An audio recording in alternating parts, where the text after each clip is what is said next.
Welcome to another episode of Canopy Practice Success. I'm your host, Casey Brothers, and I'm so excited to be here with Shannon and Colin, the founders of Renew Group. Shannon, Colin, give us an introduction of yourself, a little bit about how you met. You guys have known each other for decades, and then the origins of Renew Group. That sounds great. My name is Shannon Vincent. I'm a CPA by trade, calling in from Northern California. Colin and I met in 1996 after we both had left public accounting, which is part of the genesis of how we came together to fix broken business models and create better lives for their team and more value for their clients, because we're people who loved public accounting, but also didn't love the hours and the stress and some of the cultures in the firms. That's what we've been doing for 30 years. Yeah, thanks for having us, Casey. It's great to be here. Colin Dunn, co-founder at Renew. And like Shannon, I'm an accountant. I started in the UK and was almost 10 years in a firm there. Interesting firm, fast growing, lots of exciting stuff happening. But I think Shannon and I are both victims of this broken business model. So the long hours and so on. And we found a place where we really enjoyed working with other accountants to help them fix their model and do some really terrific stuff in their firms. Really glad to be here. I love it. Glad to have you both. Just from the brief introduction you gave and the little bit that I knew about you before even hopping on, it just seems like kismet that you guys met each other. Shannon, you're in Berkeley, California. Colin, you were in the UK decades ago, ended up going to Australia where you currently are. But somehow the stars all aligned and you were able to remove yourselves from this broken business model and achieve your dreams, maybe. I wanted to call that out because I just think it's so cool that you guys are on opposite ends of the globe and you are making things work and you're doing the things you want to do and you're helping others. And maybe that's our lead into this broken business model, but there's hope. Whatever the status quo is right now, which is this broken business model. Shannon, give us a few characteristics of the typical broken business model. Sure. Thank you, Casey. I would just say touch on that. Like, we love helping people win. And obviously when people win, we win, but it's just awesome to help people win. And I think that the broken business model can be summed up in the wrong types of clients, the wrong types of services at the wrong pricing. And it's sort of that all things to all people model. And I think that also relates to a transactional model, which where you have 3, 4, 9, and 10, 15 driving you absolutely crazy. And so you end up sort of living in this gap of the work that needs to be done, and you don't get to be proactive with the right clients. And that's the broken model, which we solve a lot of our problems in our industry. And thankfully, we're doing it less and less by working more hours. And so we know we need to move away from that for the industry to flourish and to continue to attract the right people to come into the industry. I think it's interesting to think about the fact that the accounting profession is probably the only profession in the world that actually expects to work itself into the ground every year. And it's just set up in that way. Because the model's broken, the only way to succeed using that broken model is to just work more hours. I've never heard someone say it quite like you just said, that they expect to work themselves into the ground every year. I get that there are cyclical things, there are seasonalities, and it's not uncommon, we see it every year, to have that influx around tax season. And it's hard to break out of that status quo. It's hard to think creatively because you're like, how can I think creatively? This is being pushed upon me by government. April 15th is April 15th. I can't think creatively about April 15th. You're right. And they can't think creatively until they start saying no to the wrong sort of clients, saying no to the wrong sort of team members, saying no to work that doesn't make sense for the firm. And when they get very, very focused on designing the model almost from the ground up and saying, this is who we are. These are the clients that make sense for us. We refer to those as target clients. And here's the way we're going to deliver services to those clients. And we're going to price them at a premium. And then the client has a choice. And so if the client doesn't like that, then they can go elsewhere. But what most accountants are still doing is saying yes to everything. They have a scarcity mindset where we've just got to take on more and more. How long do you think it takes from the moment they jump off the metaphorical cliff of, I'm going to start saying no right now. I'm willing to enter this time frame of ambiguity where I don't know where work is going to come from or if I'm going to have enough work to keep the lights on. I'm going to trust you, Shannon and Colin, and I'm going to move towards this. Have you seen trends around how long that lasts? Sure. I think our starting point, and it's a great question, Casey, is when we have our firms do what we call a Pareto analysis, which is essentially let's divide your client base into revenue zones by the number of clients. And oftentimes what you see is a lot of firms have what we call these insanity zone clients, which are going to be, $500 or less or $1,000 or less, depending on firm size. It's usually transactional tax work where they do the returns for, 3 and 4, 15, but then they answer free questions outside of those deadline periods. What we want to do is move to a model where we're taking on clients that only want to work with us year round. And that's really the focus, right? Like year round clients, year round value. And typically, to answer your question directly, it's going to take at least 2 to 3 tax seasons because most of the practices we work with, the firms we work with, they've been around 2 to 3 decades. And so they can definitely take a big clip out of that tax season pain in year one by establishing minimum prices and also target pricing, establishing target clients, minimum clients. But it takes a couple, 2 to 3 tax seasons to really transform a model. Our saying around that is, listen, this didn't get created in one tax season. You're not going to solve it in one tax season. So does that mean you're taking a hit to revenue for 2 to 3 years? I'll let Colin take that one. Almost certainly not. And the interesting thing, and what I love about your question, Casey, is it starts with mindset and courage to just jump into something different and saying, well, there is a better way. So how do they do that? Well, they learn from their peers. And a big part of this, having the confidence to say, we're going to do something different, is hearing from other people who've gone before them and done it. And what they will hear from other people, other firms in Renew is, one of the first things we did was we realized we can't deal with all of these clients. And so maybe they made a cut at the bottom end, but they align that with price increases for the rest. In virtually 100% of cases, they will be at least revenue neutral with fewer clients immediately in year one. When I asked the first question that Shannon answered, I honestly wasn't anticipating, Shannon, you to say 2 to 3 tax seasons. But as soon as you said that it didn't take one tax season to create this, I was like, well, duh, Casey. I had a really good feeling that my second question to you, Colin, was going to be answered the way you answered it.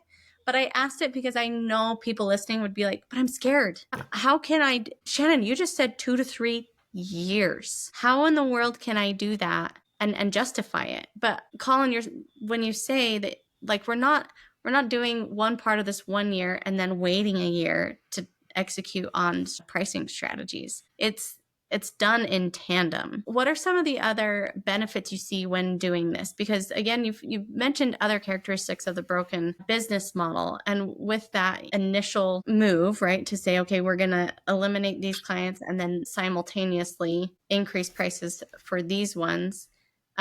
What other things are corrected, or are there other action items that you do in that initial process, maybe that first tax year, to correct some of these broken business model characteristics? Sure. I would say, first of all, one of our principles is making the firm the number one client. And so if you have a healthier firm, i.e. a firm that's not running around trying to be all things to all people, then you can create more value for the right clients and for the team members. So I think, and Colin's spot on. I mean, firms don't go backwards. They make more money because then they can create value for the right customers and they work 40 hours a week. So some of the benefits are, like, we literally have firms in the first tax season who will call us and say, I have a bunch of anxiety because I'm not overwhelmed with phone calls and emails. And you're like, that's an amazing thing. It's muscle memory. It's like, but I'm interpreting this bad thing as a signal of good things, and you're having to disconnect that for them. That's so interesting. Yeah, because they get addicted to the stress and the anxiety and the phone calls and canceling dinner with their families and all those sorts of things. Now all of a sudden it's like, oh, I'm home for dinner. I literally had a conversation this morning with a firm in Oregon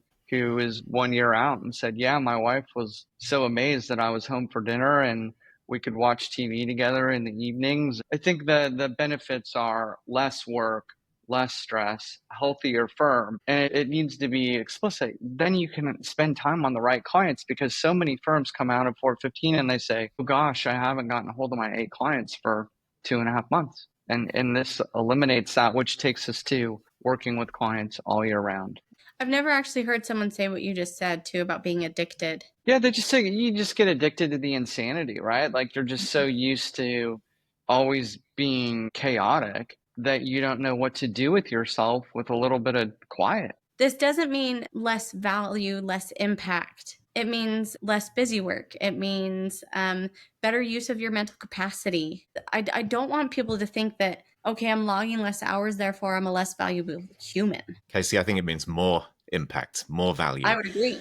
Yeah. And to Shannon's point, so many accountants, with all good intentions, are just so overloaded with lower level clients because they've had the mindset, we just need to bring in that more work, more revenue to pay for people who maybe they shouldn't have had in the first place on their team. But suddenly, once they remove some of that noise, they look at their client list and say, goodness me, I've actually got some really good clients here who I need to be having better conversations with. Once they settle and figure out that they've got a bit more time on their hands and they start to reach out to those clients, the clients respond really well. Casey, I love where you're going with the question. The reason people became partners in firms was because they wanted to do really interesting and valuable things with their clients. And sometimes you've got to let go to be able to move forward and do that. Shannon, you've said a phrase a couple of times now, you can't be all things to all people. This is a true concept in so many areas of life. And I think about this, I want to say this just to help drive home that metaphor. This is true in marriage too. I can't be all things to my husband, or he can't be all things to me. He can't be my girlfriend. He can't be my running buddy. He can't be my coworker. Like, he is my husband, and I need to let him excel in that domain. And when I try to put on girlfriend responsibilities to him or different things, right, it can really impact that relationship. And that is the same concept.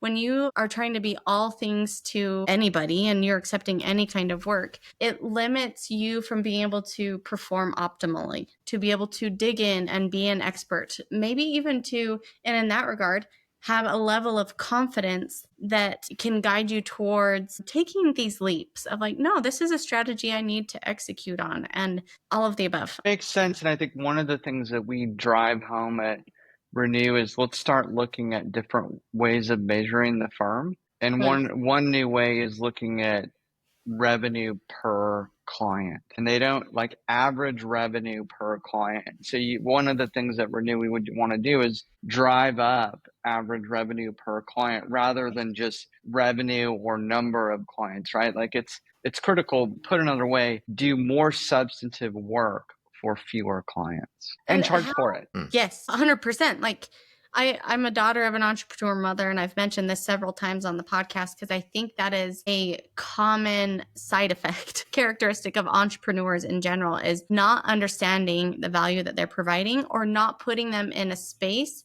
where they can delegate appropriately for certain things, whether that's to technology or to lower level staff, and then therefore pricing themselves, valuing themselves appropriately. Shannon, Colin, how often do you feel like firms readily have the ability to find that data? Or do you guys have to kind of help them sort through their data to find revenue by client? They're usually able to find the information that they need reasonably easily. And are they just not using it, or what's going on? No, they're not using it. So they have it at their fingertips. Yeah. One of the most common pieces of feedback we get is, this is so fascinating to look at this Pareto analysis and these model firm metrics that we show them. And yet they're accountants. They have all of that information there. But I think, Casey, it's just a function of they're too busy to think about what do we need to look at here. One of the things I've talked about within our product, not being an accountant and not having ever worked in an accounting firm, but the little bit I do understand is just what you said, is that because that's business. It's hard to make time to dig into your data. And if you don't have systems to help your data work for you, it's even harder to be like, I need to take a moment away from the work, especially if you're billing per hour and you're like, but this isn't billable. I can't go look at my data. It's not billable and it's not bringing me revenue. What's your response to that? They need to work on their firm rather than in their firm. And you mentioned the entrepreneurial effect. And it's when we think about most firms that start up, they're typically accountants who were working for somebody else who woke up one morning and said, I can do this better than the partners in this firm. I hear that all the time. Yeah. So let me go and hang up my own shingle, and to pay for their expenses and put bread on the table, they've just got to go out and grab clients. That's how it starts until they put a stake in the ground and say, no more of this. We need to design this differently from the ground up around a set of metrics that make sense. Then it's just a hamster wheel. No, I think that's a great point. I think Casey just said piggyback on what Colin said, a little bit of it is, saying, hey, you've got to spend at least 4 hours a week working on your own business because accountants default to getting the client work done. And the challenge is too many clients, right? Just like we've been discussing.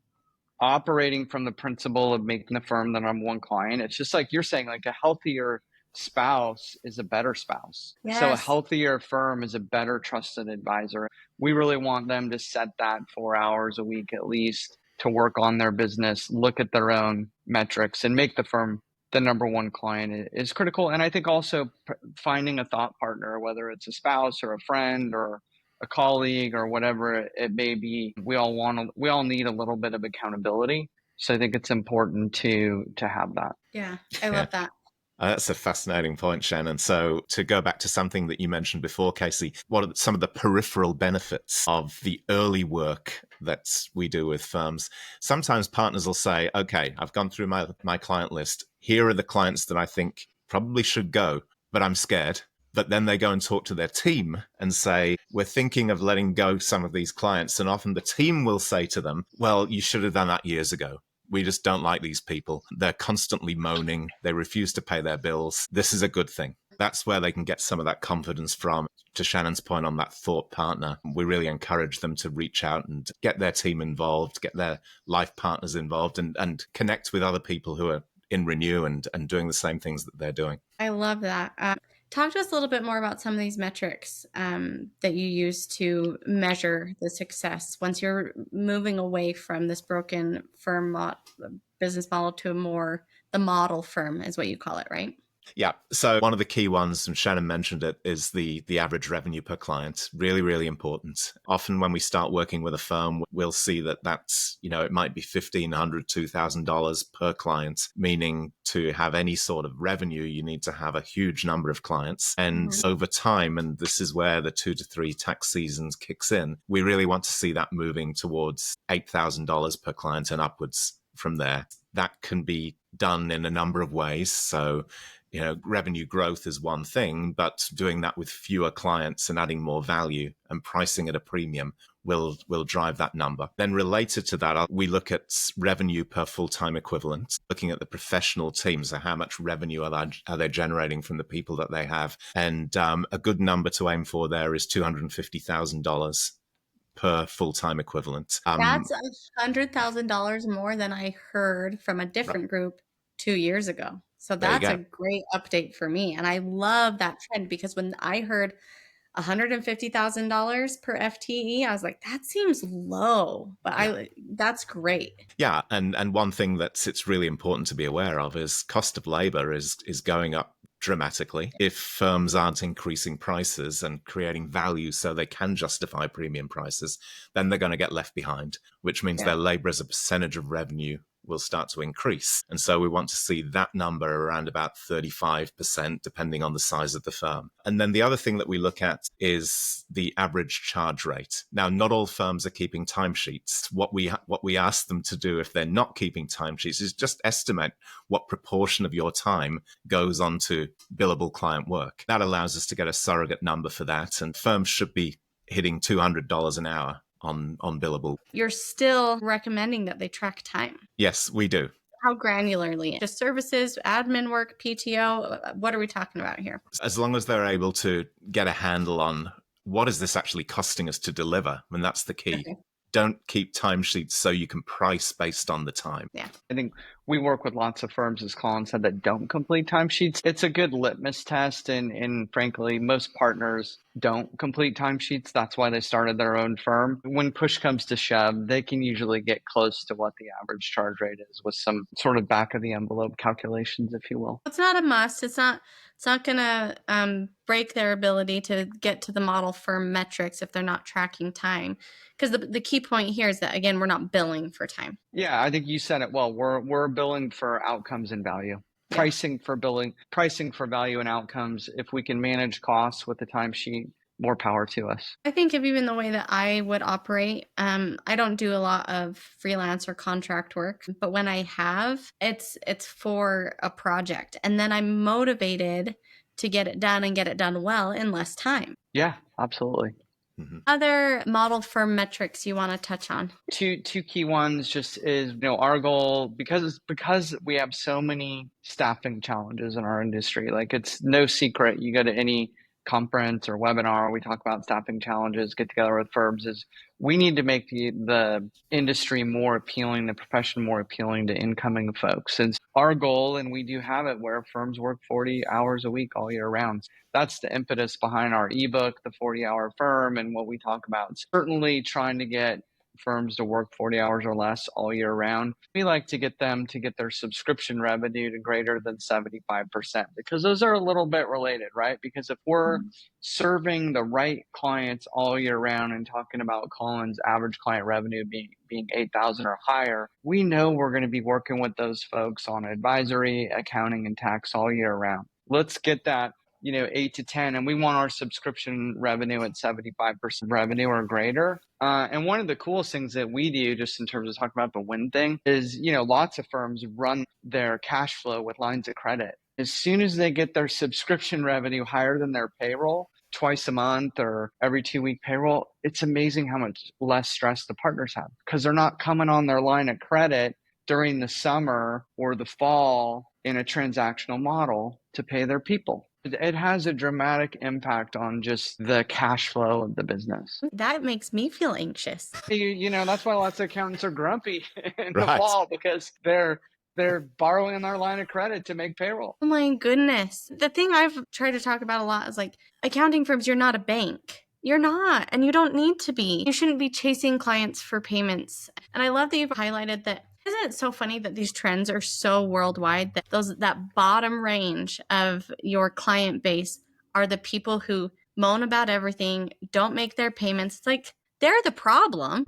Stop passing that problem onto you and your health and onto the firm and your ability to provide for your firm members. My goodness. Yeah, one of the things on the subscription model that we do is our clients bill monthly ACH. There's none of this hubbub about billing and chasing. You have to dictate the terms of the client relationship, right? You don't go to a hospital and tell the hospital how to treat you. Why do accountants let their clients determine how they work with the firm? We got to take charge. We got to dictate the terms of the client relationship. You can do that appropriately, professionally, kindly. In fact, people are coming to you as a professional. It makes you look more professional when you take the reins and you say, this is how we do it. These are our terms. Here's your choice of packages. That's a really important point. Just building on the principle of making the firm the number one clients, it's super important that they follow through and say, and don't just use that as a motherhood statement, but say, what does that actually mean? As Shannon said, dictating the terms of the relationship. There's only one way in which we'll do the work. We need your information in by this date. Otherwise, you're going on extension. This is the price. We're not negotiating the price. We don't cave on our boundaries. You pay by ACH. All of those things are really important. We find ourselves saying to accountants regularly, and you touched on this, Casey, there's a reason clients came to you. And so, they're not coming to you for a cheap price. They left their previous accountant for a reason, and it wasn't to get a cheap price. And if it was, they're not the right client for you. You reminded me of a really old TED Talk I saw years ago by a woman. I forget what her name is, but she talks about power poses and standing in the mirror and looking at yourself and kind of hyping yourself up. These are big decisions and maybe scary depending on where you're at with your firm and your line of credit. Go take a second and go stand in the bathroom and look at yourself in the mirror and do a couple power poses, because you can do it. There's nothing that's stopping you other than yourself. And there's a better life for you. There's no one that this isn't available to. There's no accounting firm that can't do this. And there's no saying that all accounting firms can't do this. It's not like only a certain percentage of people can do this and whoops, well, now it's only bad clients left, so we're SOL. Like, no. Right. And, sometimes the first sale is to yourself. And I think that's what you're alluding to there. And so looking in the mirror and saying the price is $15,000 is a big deal. And sometimes you've got to convince yourself before you can actually relay that to the client with confidence. Totally agree with the power pose. I kind of want to do one right now. Is not pricing alone is one thing we really encourage firms to do, because why do actors and actresses and athletes have agents? It's because they're not great negotiators on their own. And we really encourage people to not renew firms, and of course outside of renew, to not price alone. price with the person on your team, price with your partner or your life partner, call your coach, call your friend, whomever it is, and the price always goes up. It never goes down. They see the value in you that you are discrediting. I love that. That's a good call out. Or call Shannon and Colin at Renew Group. Right. That's right. We love increasing prices. It's one of our core competencies. Well, thank you both. It's been a delight. Thank you. Appreciate you having us. Absolutely. It's been terrific. Loved the conversation. Thanks, Casey.